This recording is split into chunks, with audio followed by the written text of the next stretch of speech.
विद्यार्थियों, जैसा कि आपको पता है कि हम आपकी स्टडी के हिसाब से वीडियो अपलोड करते हैं और साथ ही साथ जो व्हाट्सएप ग्रुप बनाए गए हैं उसमें भी हम ये कंटेंट डालते हैं ताकि आप घर पर रहकर पढ़ाई कर सकें।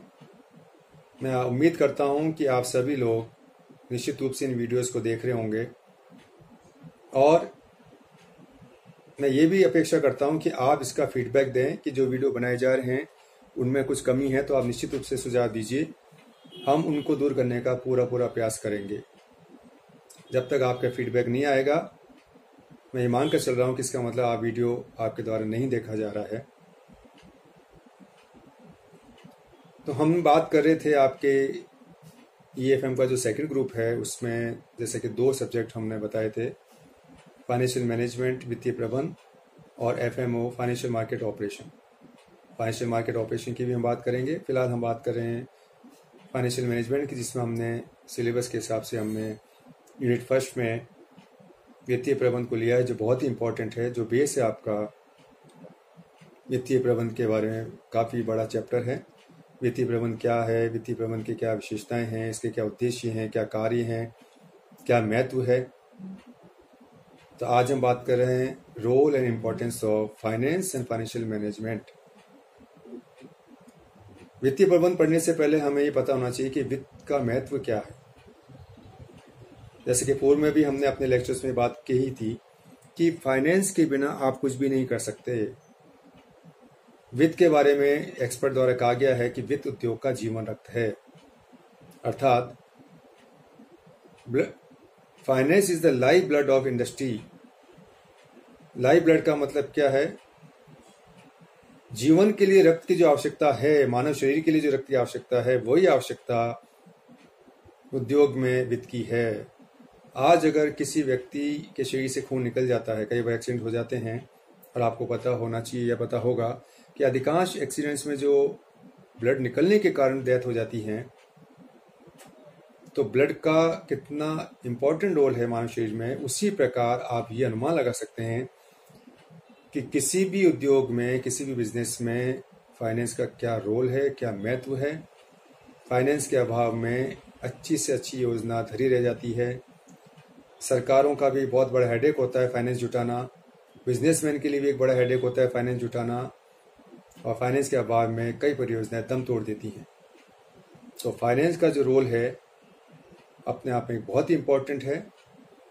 और चूँकि अब आजकल तो बड़ी बड़ी बैंक्स हो गए हैं, फाइनेंशियल इंस्टीट्यूशंस हो गई हैं जो फाइनेंस प्रदान करती हैं, लेकिन फिर भी ऐसा देखा गया है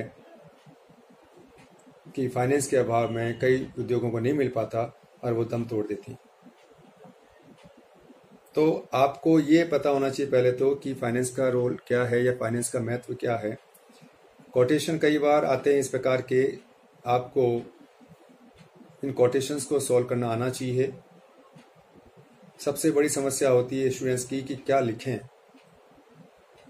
एग्जाम में जो परीक्षा ली जाती है वो आपके IQ की ली जाती है, अर्थात प्रेजेंस ऑफ माइंड।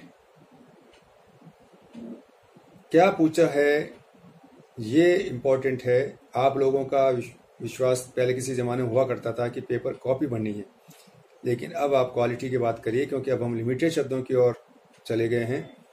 तो आपका जो भी आप काम करते हैं क्वालिटी वर्क होना चाहिए। तो कोटेशन जो आते हैं उनको आप समझिए कि क्या पूछा गया है, फिर उसके हिसाब से आगे का आंसर लिखिए। तो इस प्रकार के जो क्वेश्चन आते हैं उसमें आपको बताते हुए आपको समझाना है, उसके बाद में उसका महत्व बताना है। तो वित्त उद्योग का जीवन रक्त है और साथ ही साथ में वित्त का प्रबंध करने वाला, उसका महत्व भी बहुत ही अपने आप में अपनी जगह पर इम्पोर्टेंट रोल प्ले करता है। फाइनेंशियल मैनेजमेंट, जैसे कि हमने पहले भी बात की थी कि सारे मैनेजमेंट, ओवरऑल जो मैनेजमेंट है, सर्वोपरि स्थान वित्त प्रबंध का होता है। जैसे मैंने पहले वाले लेक्चर में बात की थी कि बहुत सारे मैनेजमेंट के एरियाज हो सकते हैं, marketing, production, purchasing, sales management, लेकिन सर्वोपरि जो स्थान होता है वो फाइनेंशियल मैनेजमेंट का होता है।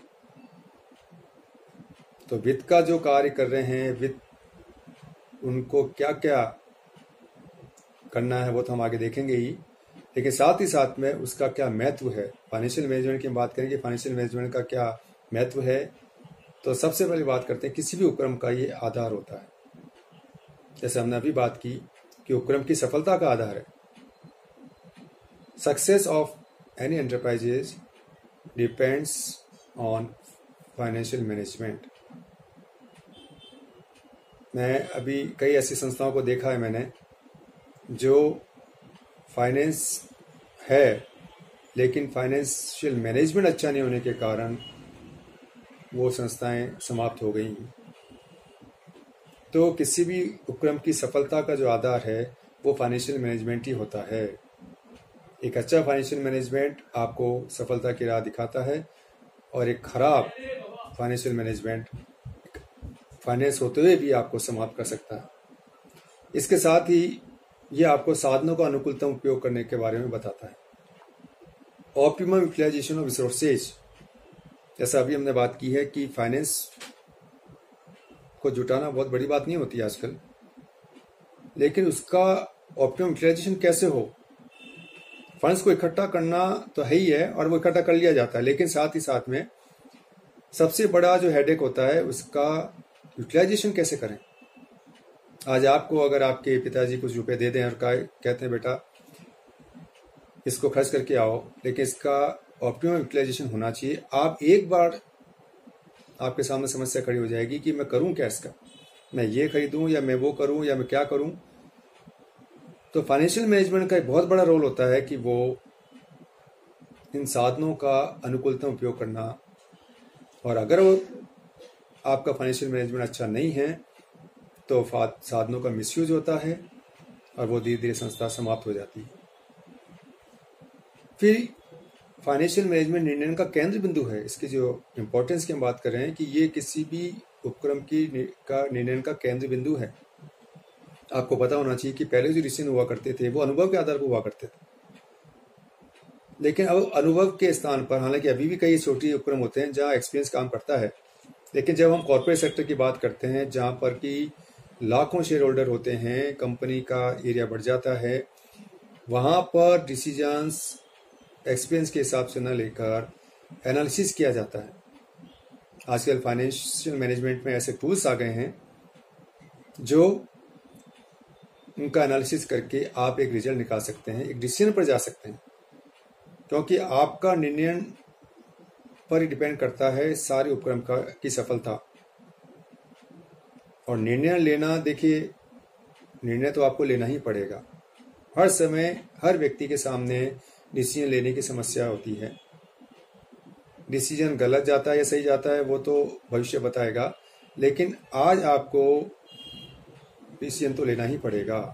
हो सकता है जो आपने डिसीजन लिया वो गलत हो सकता है वो सही हो, लेकिन जब हम बिजनेस की बात करते हैं तो वहाँ पे डिसीजन, चूँकि इसमें लाखों लोगों का हित जुड़ा होता है, कंपनी की हम बात करते हैं, कॉर्पोरेट सेक्टर की हम बात करते हैं, तो डिसीजन ऐसे नहीं लिए जा सकते। फाइनेंशियल मैनेजमेंट का रोल बहुत अधिक हो जाता है और वो सारा एनालिसिस करके उसका रोल प्ले करता है। फिर आपकी कार्य निष्पत्ति का मापदंड है। जैसे मैंने पहले भी बात की थी कि आपका परफॉर्मेंस जो है उसका मेजरमेंट कैसे हो। जैसे आप पढ़ाई करते हैं, रिजल्ट आपका आता है तो वो आपका परफॉर्मेंस है।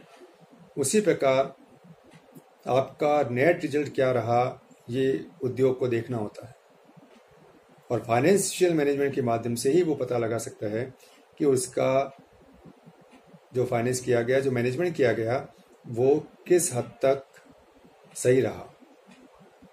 और इसका मतलब अगर आप हानि में जा रहे हैं, घाटे में जा रहे हैं, तो कहीं ना कहीं ऐसी समस्या खड़ी हुई है, इसका मतलब आपका फाइनेंशियल मैनेजमेंट सही नहीं है। हालांकि बहुत सारे फैक्टर्स होते हैं जो अपना रोल प्ले करते हैं। एक फाइनेंशियल मैनेजमेंट ही अपने आप को पूरा नहीं होता, लेकिन फिर भी हम ये अपेक्षा करते हैं कि अगर आप एक सुदृढ़ फाइनेंशियल मैनेजमेंट मैनेजर्स को लेकर आए हैं, एक अच्छे एक्सपर्ट्स को लेकर आते हैं, MBA आजकल बहुत अधिक लोग करते हैं, लेकिन जो प्रोफेशनल और बहुत ऊंचे स्तर के होते हैं वो निश्चित रूप से पढ़कर आते हैं कि किस प्रकार फाइनेंशियल मैनेजमेंट किया जाए। फिर इसी में हम बात करते हैं आगे जो आपके हैं कि नियोजन, समन्वय और नियंत्रण का आधार है। आप मैनेजमेंट के स्टूडेंट्स हैं, आपको पता होना चाहिए कि हर संस्था में प्लानिंग का, कोऑर्डिनेशन का, कंट्रोल का बहुत अधिक महत्व होता है। नियोजन करना, प्लान करना अपने आप में बहुत बड़ा हेडेक है। सरकार पंचवर्षीय योजना बनाती है और सरकार को योजना बनाने में सालों लग जाते हैं। कोई भी योजना जब स्टार्ट होती है उसके पहले कई साल पूर्व ही उसके बारे में काम शुरू हो जाता है, तब जाकर योजना फलीभूत होती है। क्योंकि जो पंचवर्षीय योजनाएं बनती हैं वो पैसा सरकार जनता से जुटाती है, करों के रूप में और किसी रूप में, और जनता पर खर्च करती है, देश के कल्याण के लिए, देश के विकास के लिए खर्च करती है। तो आपका नियोजन का आधार, आपका समन्वय का आधार सारे संस्थाओं को जो जोड़कर रखता है, सारे विभागों को जोड़कर रखता है, वो फाइनेंशियल मैनेजमेंट ही होता है। और कंट्रोल का मतलब होता है कि हमने कुछ मापदंड बनाए, हमारा ये स्टैंडर्ड था। जैसे आपने मान लीजिए आप बीकॉम कर रहे हैं कि मुझे फर्स्ट डिवीजन लाना है, ये आपने अपना उद्देश्य बनाया, एक मेजरमेंट आपका कि मुझे फर्स्ट डिवीजन लाना ही है। जब आपका रिजल्ट आया, परीक्षा में रिजल्ट आया, पता लगा कि आपका फर्स्ट डिवीजन नहीं आ पाया, तब आपने एनालिसिस किया कि क्या कारण रहे। आपने परीक्षा में क्वेश्चन छोड़ दिए, पेपर टफ था, आपको समझ भी नहीं आया, वॉट एवर इट इज।